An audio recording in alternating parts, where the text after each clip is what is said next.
이번 주에 좀 재밌는 일을 지하철에서 목격하게 됐는데요. 제가 이제 퇴근길에 이제 앉아서 가고 있는데 한 커플이 제 앞에 와서 서로 이렇게 바라보면서 이런저런 얘기를 막 하더라고요. 전 노래를 듣고 있어서 무슨 내용인지 잘 모르겠는데 얼굴을 보니까 굉장히 행복한 얼굴로 서로 대화를 나누고 있어요. 대화를 하다가 갑자기 여자분이 깜짝 놀란 표정을 짓더니 옆을 한번 보고 후다닥 달려가기 시작합니다. 내릴 역인데 이야기를 하다가 깜빡 시선을 다른 데 놓치게 된 것이죠. 그러다 보니까 딱 내리긴 내렸는데 문제가 생겼어요. 여자분만 내린 거예요. 따라가던 남자분이 지하철 안에 딱 남게 됐어요. 때마침 뒤따라서 타던 어떤 남자분들이 이 상황을 크게 이야기하기 시작했어요. 나 여자만 내렸네. 어떻게 된 상황이지? 갈라진 상황이지? 이런 얘기들을 들은 남자분이 얼굴이 되게 빨개져가지고 다음에 내릴 때까지 이렇게 앞만 보고 이렇게 있었던 것을 제가 기억을 했습니다. 서로에게 시선을 빼앗겨서 내려야 될, 당장 내려야 될 목적지, 안내방송하고 그 목적지를 보지 못하게 된 것이죠. 어제 퇴근길에 이와 좀 비슷한 일이 좀 있었어요. 제가 정세기 전사님과 함께 이제 퇴근길을 이제 가고 있었는데 지하철에서 같이 앉아서 오는 길에 핸드폰에 너무 열중한 나머지, SNS에 너무 열중한 나머지 숙대 입구역을 지나간 다음에 그걸 인지를 하게 된 것이죠. 다음 정거장에 내리게 되는 그런 일들이 있었습니다. 우리 생활에 이런 일이 참 많이 있는 것 같아요. 시선을 다른 곳에 뺏가서 정작 해야 할 것을 하지 못하는 것. 다행히 대중교통이니까 이런 거지. 오늘 아침에 제가 출근길에도 목격했는데 만약에 운전 중에 시선을 다른 곳에 둔다면 사고가 나게 되는 일이 절명합니다. 오늘 저는 우리가 함께 읽은 이 말씀을 통해서 이 시선이라는 제목으로 함께 말씀을 나누길 원합니다. 오늘 그 말씀의 민수기 32장에는 한 가지 갈등이 이제 드러나고 있습니다. 바로 르벤 자손, 갓 자손과 이 모세의 갈등. 이제 하나님이 이스라엘 자손에게 허락하신 가나안을 향해서 걸어가는 그 여정, 그 마지막 요단강 앞에서 일어난 일이 된 것이죠. 가나안만 건너면 이제 되는데 르벤 갓 자손이 모세에게 와서 이야기하는 것이죠. 우리 가지 않겠다. 우리 강을 건너지 않고 이곳에 남겠다. 이렇게 말을 하는 것이죠. 이 이야기를 들은 모세가 참 어떨까요? 자기는 갈 수 없는 땅이라는 걸 이미 알고 있습니다. 그런데도 하나님께 순종해서 이 이스라엘 공동체의 리더십이 돼서 그 긴 여정을 이끌어가고 있습니다. 이제는 가나안 입성, 들어가서 정복전쟁만 마치게 되면 이제 하나님께서 명하신 자기 안에 있는 사명들이 모두 다 해결되는 그런 것입니다. 이런 막 중요한 시기에 공동체의 사기를 깨뜨리고 분열을 초래하는 이런 말을 지금 하고 있는 것입니다. 전 참 많이 화가 났을 것 같습니다. 나는 정말 가고 싶은데 가지 못하는 곳인데 정작 갈 수 있는 그들은 가지 않겠다라고 말하고 있는 이야기를 들으면서 또한 그들의 말 한마디가 전체적인 분위기가 가지 않아도 되는지 수근수근거리게 되고 분열이 일어나게 되고 사기가 저하되는 그런 일들이 이제 일어나게 되는 것이 자명한데 이런 이야기를 들었을 때 아마 저 같으면 그들이 저주했을 것 같습니다. 너네 어떻게 그럴 수 있느냐? 선조들의 이야기를 이야기해서 교훈만 했던 것이 아니라 너희도 이렇게 될 것이다. 당장 이렇게 저주하고 막 했을지도 모르겠습니다. 그런데 그들은 모세는 다행히 저처럼 하지 않고 그들의 이야기를 들어주게 됩니다. 왜 공동체 안에 이런 갈등이 일어났을지 생각해 봤는데요. 저는 이 갈등의 차이가 바로 시선의 차이에서 시작되었다고 생각했습니다. 르우벤 그리고 갓 자손의 시선은 16절에 드러나게 되는데요. 그 이전에 1절에 드러나게 됩니다. 1절에 보면은 르우벤 자손과 갓 자손은 힘이 많은 가축대를 가졌더라. 그들이 야셀 땅과 길르앗 땅을 본즉 그것을 목축할 만한 장소인지라. 그들의 눈이 그 땅에 빼앗겨 있습니다.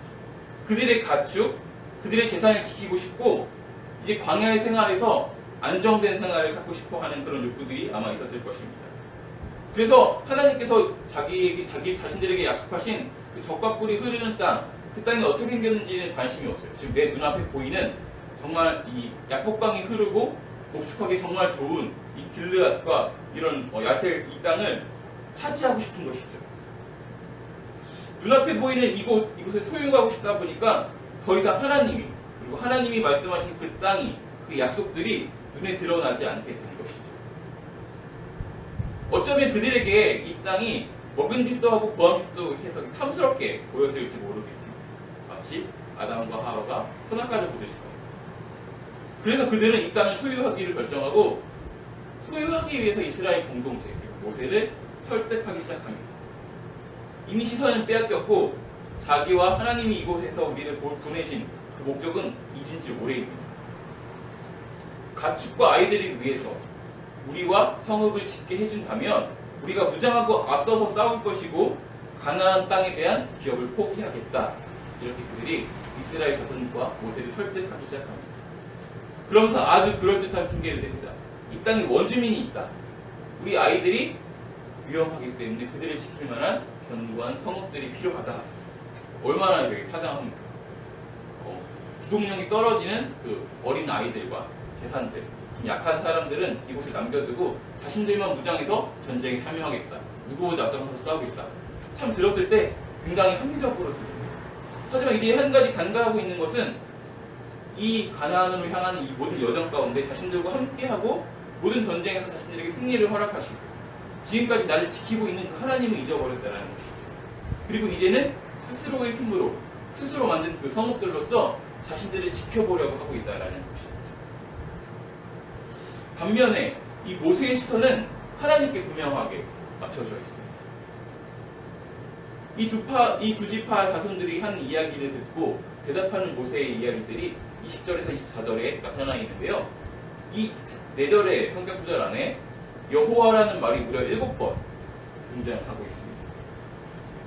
흔들리지 않는 시선이죠. 하나님 앞에서 하나님께서 이런 말이 반복적으로 여호와 앞에 이런 말들이 반복적으로 이제 드러나고 있는 것이죠. 지금 나와 함께하고 있는 이 하나님께 시선을 맞춘 모세는 어쩌면 하나님이 주실 가나안 땅이 아니라 지금 하나님과 함께하고 있는 하나님의 인도함을 받고 있는 그 시간이 더 중요하고 소중하게 느꼈을지 모르겠습니다. 그래서 지금 내가 갈 수 없는 땅이지만 그 여정에서 여전히 눈을 돌리지 않고 하나님을 바라볼 수 있었던 것이죠. 만약에 그러지 않았다면 어떤 일이 벌어졌을까 제가 상상을 좀 해봤습니다. 어차피 나는 갈 수 없는 곳이다. 그런데 하나님께서 명령하셨어요. 그렇기 때문에 이 숙제처럼 명령받은 어떤 군대처럼 이 일들을 숙제처럼 해결하기 위해서 가나안 땅을 향할 것입니다.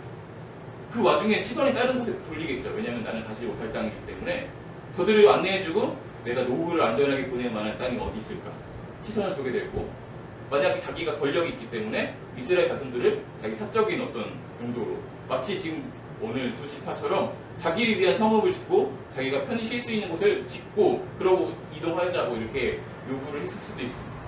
그런데 그런 여정들이 하나도 나타나지 않죠. 아마 그 모든 것들보다 자기의 노후보다 지금 나와 함께하고 있는 그 하나님께 시선이 꽉 껴 있어서 그것이 너무 좋아서 그 길이 그냥 그렇게 어떻게 되는 길이었기 때문에 그랬을 거라고 생각합니다. 흔들리지 않았던 것이죠.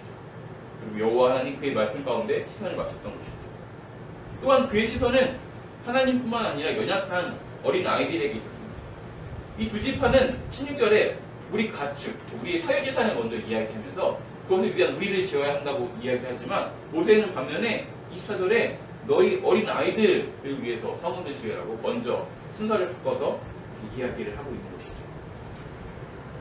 시선을 두는 곳에 우리의 마음이 가기 마련이고 마음이 가는 곳에 거기에 맞는 행동이 따르기 마련입니다.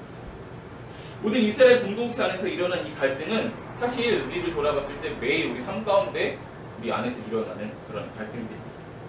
우리는 삶의 현장에서 보고 듣는 그 수많은 것들을 무시할 수 없습니다. 그래서 자연스럽게 우리가 처한 그 상황과 환경, 우리의 삶의 현장을 바라보게 됩니다. 우리의 삶의 환경, 우리 삶의 상황과 환경이 어떤가요? 너무 안정적이고 편탕하고 막 이렇게 승승장구할 그런 출세가들을 걸을 만한 그런 길이라서 그거만 보면 너무 좋은가요? 그럼 너무 좋겠지만 대부분의 사람들은 그렇지 않습니다. 아니 제가 이야기 나눠봤던 대부분의 사람들은 다 좋지 않다, 항상 어렵다, 항상 힘들다 이런 이야기들을 이야기해요. 우리 상황은 항상 우리를 불안하게 합니다. 걱정하게 하고 우리는 그곳에서 안정을 누리고자 하는 그런 욕구들을 드러내게 됩니다. 심지어 우리 삶 가운데 일어날 여러 가지 변수조차 내가 통제할 수 있는 그 상황 안에 있을 때 그나마 우리는 한숨을 쉴 수 있습니다.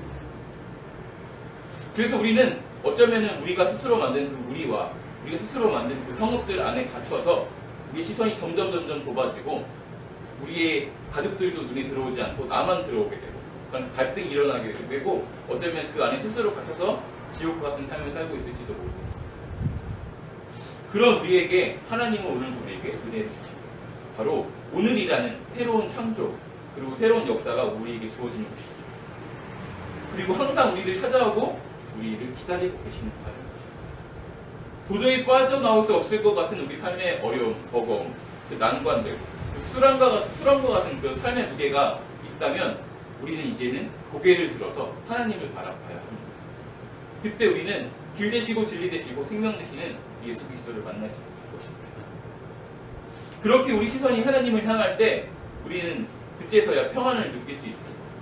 이 상황과 환경에 비롯된 평안이 아니고 하나님으로 인해서, 하나님으로 인한 그 만족에서 감사하고 평안을 누릴 수 있게 되는 것이죠. 그런데 이게 말이 쉽죠. 어떻게 그런 상황에서 우리가 하나님을 바라볼 수 있을까요? 사방이 우리를 에워싸고 압박합니다.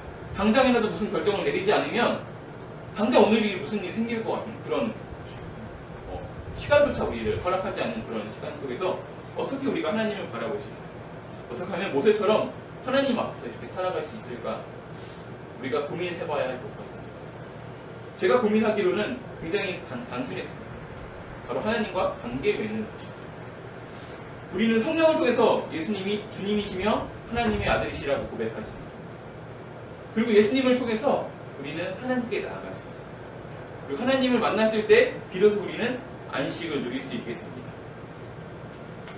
바로 하나님을 구하고 찾고 두드리는 것, 바로 기도하는 것이 가장 우리 삶 가운데 우선적으로 하나님을 바라보는 방법일 것입니다. 그렇게 구하고 찾고 두드릴 때 우리는 성령님을 만날 수 있습니다. 또한 그렇게 말씀을 묵상할 때 말씀으로 계시된 예수 그리스도를 만날 수 있습니다. 그 말씀을 삶의 이정표를 여기고 말씀에 순종하여서 한 걸음 한 걸음 하나하나 살아갈 때 그제서야 우리는 하나님 안에서 안식, 하나님의 나라를 누리며 살아갈 수 있게 될 것입니다. 그때 우리를 향한 하나님의 음성은 저기 있습니다. 수고하고 무거운 짐진 자들아 다 내게로 오라. 내가 너희를 쉬게 하리라. 그리고 우리는 그 하나님 안에 나아갔을 때 우리 삶에 이 무거운 짐을 내려놓고 하나님의 멍에를 하나님과 함께 매는 그런 은혜를 경험할 수 있습니다. 하나님과 교제하고 사랑하면서 하나님과 동행하는 그런 삶을 통해서 하나님을 그리고 하나님의 그 사랑을 그의 실제적인 구원들을 우리는 경험할 수 있습니다. 그때 우리는 우리의 상황과 우리의 여건과 상관없이 주님이 보여주신 그 땅 가나안을 향해서 걸어갈 수 있게 되고 그 길을 나뿐만이 아니라 우리 이웃에게, 우리 가족에게 소개할 수 있고 함께 가자고 청할 수 있게 되는 것이죠. 우리에게 오늘이라는 선물이 오늘도 주어졌습니다. 오늘 우리 하나님께 우리 시선을 주고 하나님을 그리고 그의 사랑을, 그의 구원을 경험하는 삶을 통해서 하나님의 약속을, 그의 꿈을 함께 이뤄가는 저와 여러분 되시기를 소원합니다.